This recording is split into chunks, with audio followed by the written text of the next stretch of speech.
ከኑሮ ውድነቱ ጋር ተያይዞ አሁንም የመንግስት ሰራተኞች ከፍተኛ የኑሮ ውድነቱ ጫና ገፈት ቀማሾች ናቸው። የገንዘብ ሚኒስትሩ አህመድ ሽዴ በሰጡት ማብራሪያ በጀቱ የዜጎችን ኑሮ ለማሻሻል የሚያስችሉ ለማህበራዊ ወጪዎች የሚደረግ ድጎማን ከግምት ውስጥ በማስገባት የተዘጋጀ እንደሆነ አብራርተዋል።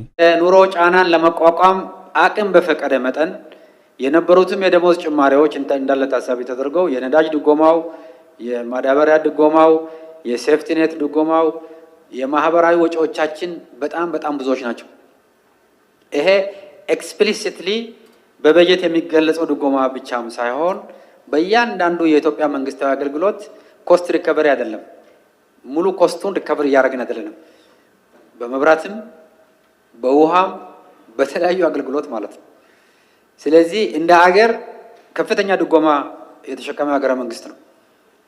ስለዚህ የህብረተሰብ የኑሮ ጫናን ለማቃለልም በከፍተኛ ደረጃ የሚያግዝ መሆኑ መታወቅ አለበት። ሌላኛው የተነሳው ጉዳይ ለክልሎች የሚደረግ ድጎማን የሚመለከት ነው። ከደሞዝ ጭማሪ ጋር ተያይዞ ክልሎች ጫና ውስጥ ገብተዋል ያሉት የምክር ቤት አባላት የድልድል ቀመሩ ለምን አልተሻሻለም ሲሉ ጠይቀዋል። ሚኒስትሩ በሰጡት ምላሽም የድልድል ቀመሩን የማሻሻል ኃላፊነት የፌዴሬሽን ምክር ቤት መሆኑን ጠቁሞ ከደሞዝ ጭማሪ ጋር በተያያዘ ግን የነበረውን ጫና ለማስተካከል መሰራቱን አስረድተዋል። ዘንድሮ ለክልሎች የተመደበው ብሎክ ግራንት ከፍተኛ ጭማሪ ያለው ነው።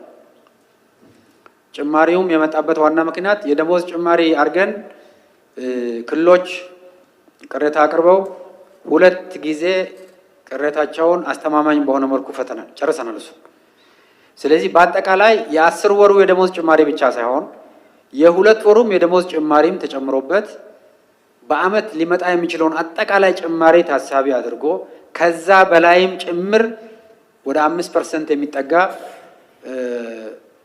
ኔት ጭማሪም ጨምረንላቸዋል ማለት ነው። በጥቅሉ የቀረበው በጀት እንደ ሀገር የተጀመረውን የእድገት ጉዞ የሚያስቀጥልና የተጀመሩ ስራዎችን ለማፋጠን የሚያስችል እንደሆነ ሚኒስትሩ በማብራሪያቸው አንስተዋል። የቀረበው በጀት ለሚቀጥለው ዓመት የተጀመረውን የተሟላ ማክሮ ኢኮኖሚ ማሻሻያ ለማስቀጠል ኢኮኖሚው ሊያመነጭ የሚችለውን ገቢ በተሻለ መጠን ለመሰብሰብ እንዲቻል ኢንፍሌሽንን ለመቆጣጠር አጠቃላይ ፍትሃዊ ልማት ተጠቃሚነትን ለማረጋገጥ የፖቨርቲ ሴክተሮች ላይ በከፍተኛ ደረጃ ትኩረት ያደረገ እንዲሁም የማህበራዊ ፕሮቴክሽን የዕዳ ክፍያዎችንም ትኩረት ያደረገ በአቅም በፈቀደ መጠንም የተሻለ ካፒታል በጀት የተያዘለት ነው። ለክልሎችም ሊያሰራ የሚችል የብሎክ ግራንት የተመደበበት ሁኔታ ነው ያለው።